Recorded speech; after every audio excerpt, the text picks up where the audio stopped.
which it's believed that the president's physician will be introduced, who will then comment on his recent health checkup.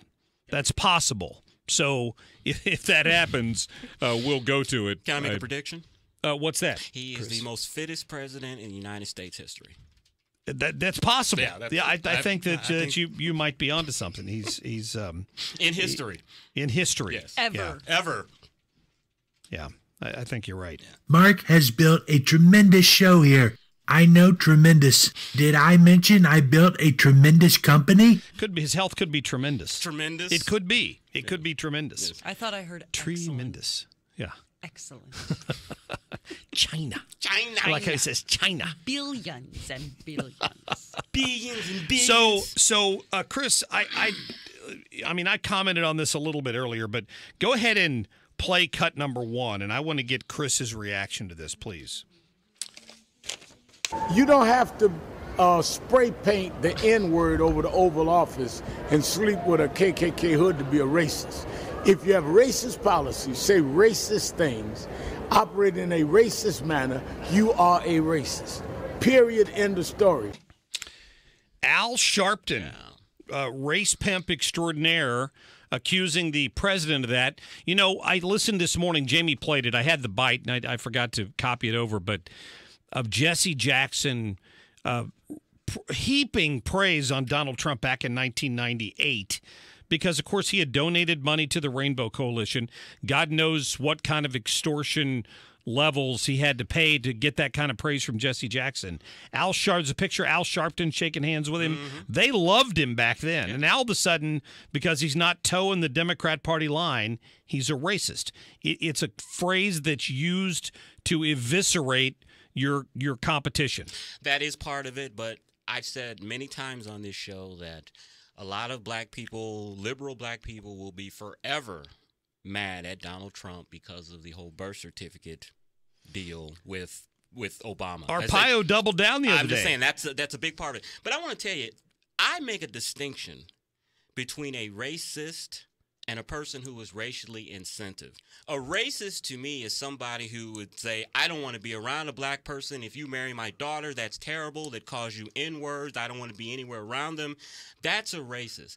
I think you have people that can be racially insensitive and may say some things that may be off-putting to them, but I don't necessarily know if that makes you a racist. And I think President Trump may be in that latter category. But I don't think Donald Trump is going around saying N-word every other day, and I don't want black folks in the White House and they're this and that. I don't think he is like that. But I think he is I think he is racially insensitive. Nothing in his record. He just speaks his mind.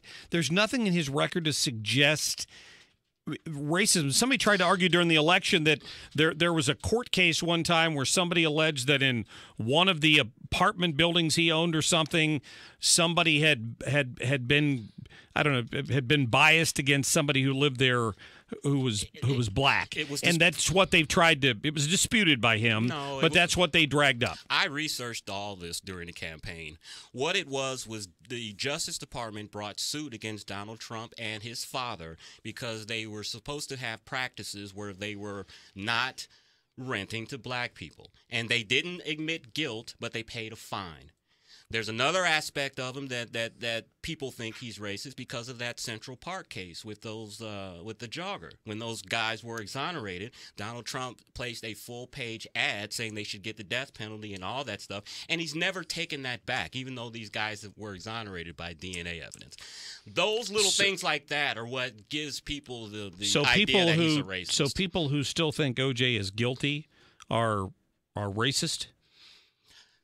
He was exonerated. I think that's a leap there from what we're talking about. I'm just saying. I mean, it just seems like they're having to go some distance to try to make this argument just to try to tear down his agenda. Yeah.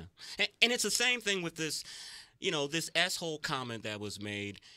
really shows the dysfunction of Washington, if you ask me. Because can you imagine in the 80s or before that, or even with Bill Clinton, if leaders were in the White House from different parties and they were trying to negotiate something in good faith, and the president may have said something that may have been a little off color or whatever, there is no way that a Democrat or somebody the opposite party, the first thing they would do after they leave the White House is get in front of a microphone and say, hey, look what the president said. He's a racist. It just illustrates just how far we've come in our discourse in politics. Something like that never would have gotten out back in the day. They may have said, hey, we don't agree the president said that, but they never would have embarrassed him like that because they want to have relations with him later to get stuff done. They want to have relations with him. Well, you know what I mean. You mean a relationship? Oh, thank you for clearing that up, because then somebody would say he was sexist. You can't have that, you know? You just messed up my brilliant point I made. No, I did not. I thought that was brilliant. I saw a great meme on this whole Hawaii missile alert thing. If you think their missile alert system's broken, you should see their birth certificate system. Okay, yeah. I'm a sellout for laughing at that. You know, no, you're not. That's funny. I'm sorry, but that's some funny stuff. Stuff. Made me a sellout for Let me get to a couple of phone calls here since people have been holding a while. Let me get to Terry on line 3. Terry, you're on the air. Hi, Mark. How you doing? I'm good, thanks. Hey, I keep hearing all this stuff about the government shutdown, and I've heard it before. It's a common thing, you know, around stuff like this. But I really don't understand what it means for the government to shut down. And if they do shut down, do I have to keep paying taxes if they ain't doing their job? You know, the last time it shut down, I didn't notice. I mean, I'm not on public assistance, and I don't draw Social Security yet or anything like that. My understanding is those checks still get issued even if the government's shut down. So I guess it's non-essential government stuff that gets closed. I don't know. I didn't notice last time. They need me. I don't really need them. Is that what you're saying? Yeah, I think you're right. Yeah. Okay, thanks, buddy. Yeah, you bet. Maybe it'll stay shut down through April 15th. I'm sorry. Can you repeat what you said? Non-essential government services. Like, can we just get rid of those and save don't money you on think? that? Well, but I mean, not. But that's not what I'm saying. Part of the health and protecting the health and welfare. I mean, if you want to, you had the Austin Peterson on your show the other day. He's a libertarian. He would probably agree that most of government is non-essential. Is the mail, and there are big parts of that I would agree with. Is the mail delivered during these shutdowns? The government. Yes, I assume that it is. Okay. I'm pretty sure it is because I think the last time it shut down, I got mail. Yeah, you've got mail. So what's your prediction? Are we going to have a government shutdown Friday? I think the Democrats are willing to go to the mat to prove a political point for next fall. Every time the government has shut down, they have managed to hang it around the necks of the Republicans. I don't understand why. In this particular case, the Republicans are going to pass a budget in the House and send it to the Senate. If they shut it down in the Senate, it won't be because the Republicans didn't vote for it. Well, they've never had a president before that is media savvy and can counterpunch. True. So it's going to be interesting to see what happens. I'd say he's willing to go to the mat with him. I think he is too. Yeah, I really do. I think you're right. Chris, thank you, my friend. Thank you for having me. I appreciate that. Do I have to go back out in the cold now? Sorry I hung you out to dry there. They said with the wind chills, by the way, just to warm you up a little bit before you head out the door. Yes. It's going to feel like it's below zero all day. Oh, well, it feels like Iowa. This is how Iowa was 2 Yeah, I years bet it was ago. when you were with Ted Cruz. Yeah. You're the name dropper. Yeah, All right. Chris, thank you very much. Stick around, 314-969-9797. Much more to come on The Mark Cox Show.